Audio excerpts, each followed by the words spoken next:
Hey everyone, BL3 here. On this episode of the Damage series, we're going to be covering Amara with guns. So before we hop into in-game testing, I would like to just talk about the theory first, and the math. So let's start off with Amara's general gun damage formula. I'm just going off the different boosts, this isn't like the whole formula, but basically she has a lot of good different multipliers just in her tree. A lot of numbers that multiply up to a big one. But she has a notable lack of scale gun damage, just off her skills alone. So the idea with Amara is that you want a source of just big gun damage. If you look at the gun boosts, the skills, not much. So you're using a lot of phase Zerker and the driver and her gun damage annoyance or consecutive hits to cover this. Other than that, she has good V2 from personal space, which is bullet only. Splash, she has a lot of splash. Elemental. Uh, Burn both ends actually applies to all damage, including white damage numbers, which is kinetic. It just goes in the elemental formula. She has crit and transcend and skill debuff and skill damage, which will become relevant soon because of Unweave the Rainbow. Next up is Infusion. So what Infusion does is take a portion of your gun's damage and convert it to a bonus element, so that you can basically have whatever elements you want at all times. And it does this by, after your gun damage is calculated, it splits 60% of it stays as the normal gun and as splash. The other 40% is converted into a bonus element that does not get splash, so it is a small nerf to splash weapons, but other bonus elements just keep going off the regular damage, the full 100%, so you can make up for it very easily. And there's also some serious jank with Infusion that I will get into a later video. So here I have a Chaosin. This is Splash, and I'm just using it to show how bonus elements mix with Infusion and Splash Boost. So here, like the card says, just the 3492.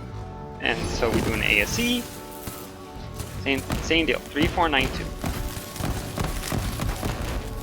But let's throw in a splash boost so that you can see the bonus element doesn't change, but the number goes up. And that is in fact, looking at my math, 4714. A little bit of rounding errors, that's okay. But now when we throw in Infusion, and get rid of this bonus element, and I'm just going to set this to Cryo, the number actually goes down a bit, and the math checks out. 4225, well, it rounds up 4226 by a little bit. But when we look at the bonus element, it's still the same, 3492. So it's a little bit of a nerf to splash guns. Not a huge deal though. So yeah, just something to be aware of. This is still pretty much always worth it because Indiscriminate is jank, and I have a lot to say, which will be in a future Amara video. So now let's take a look at personal space. So this has a cap of 54% V2, but it's pretty generous on the distance, the way it scales. And at the distance I'm standing at right now, I'm getting roughly 44%. So let's compare this. So from 4225, we should get around 6,000. Look at that. That's our 44% V2 at this distance. And if we look at our bonus element, it went up accordingly from 3092 to 5,000 with personal space. Check it out. More damage. Number go up. And it's actually a pretty generous number. I mean, if we stand all the way back here, it still goes up by quite a lot. And I don't think it ever reaches the cap, but it's really generous. You can get a lot of damage out.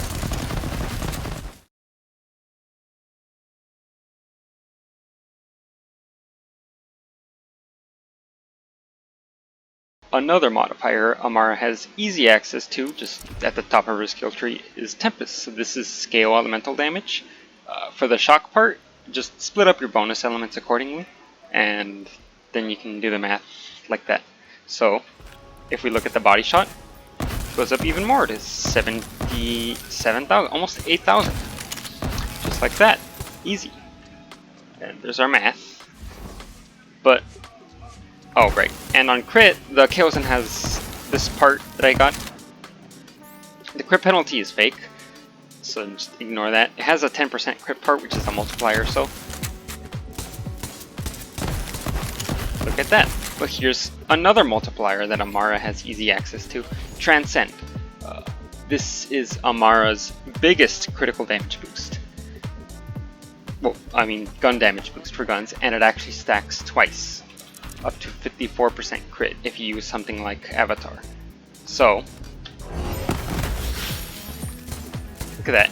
More damage, even more. It's hitting to 22,000. Nothing changes on body shot. So now let's look at some other damage boosts Amara has in BL3.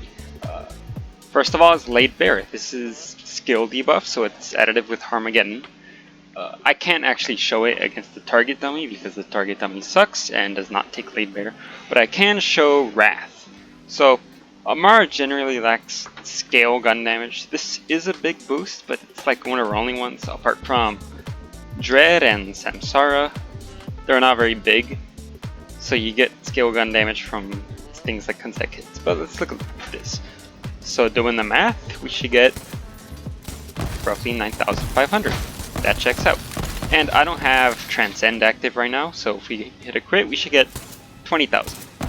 A little under 21,000. But now, proc Laid Bare, and we should see 11,000, because bonus from Dread doubles. And look at that, the ASE went up too. And when we crit, 31,000, right? Roughly 31,000. You saw it for a second there. But generally, the way you get a lot of gun damage, just regular old gun damage, on Amara is through... Well, I don't have any on this one because this is supposed to be melee Amara, but the consecutive hits annoy. The Phase Zerker, I don't have one on hand. The Pearl of Ineffable Knowledge is really good in Amara. And consecutive hits and other annoyance. So now let's look at Unweave the Rainbow. So this is a bonus element. It's not based on damage dealt, it's a bonus element. So no funny double dip business, but this is skill damage. So on guns, compared to guns, this is going to get a massive amount of mayhem scaling.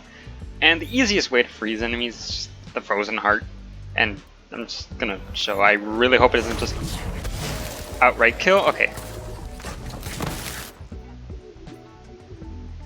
You can probably guess where that 53,000 damage came from with this Chaosin. So if we do the math, and I forgot to do the math again, that's probably what it's gonna be. I don't have any active skill damage right now. But if I were to show you the... If I were to take Grasp, let's see, I have to do harm now, and it went up to 80,000. 85,000 from do harm, from the skill damage, and it just explodes on any frozen enemy.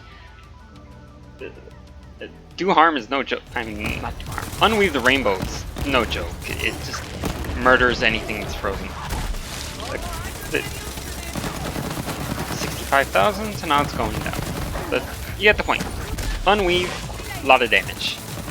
And actually, what I'm doing here brings us to Ties That Bind. This is a fucking insane double dip that lets Amara turn any single target damage into room clearing damage.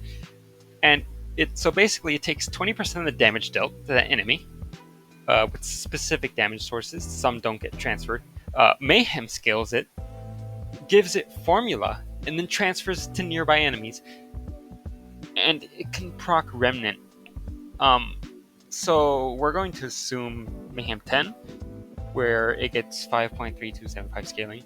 And here you can see that it gets global, and on Grenade Throw V2 elemental, it gets skill damage, and do harm lets you get hundreds of % of skill damage.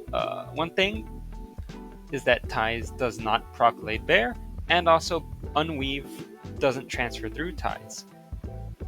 But other bonus elements do, and some global bonus elements then apply to the tendril of Ties that bind, and it probably hit damage cap like instantly. So here I just made the KOs on a little higher level just for testing, and I have consecutive hits and a Phase Zerker. You don't need the weapon damage passive because, first and foremost, both of those percents on the Phase Zerker are actually 3%. So it's 75% weapon damage, 75% cooldown. They messed up. And I just have some other stuff, Revolter, and, you know, whatever, I'll just show you. So I'm gonna Fake Grasp for a little bit of do harm. And it just, these aren't the toughest enemies ever, obviously, but these are like indiscriminate kill death. These aren't the toughest enemies ever, I'm just trying to show. And if we look at another clip of what this can do, so I'm just going to Seer, and Seer has like 10 billion health. It's comparable to some raid bosses. I just spawn an ad, and then Ties the boss. Just wait for the tendril to connect, you shoot it, and it just, I mean, Remnant Orb does that. Excuse the lag.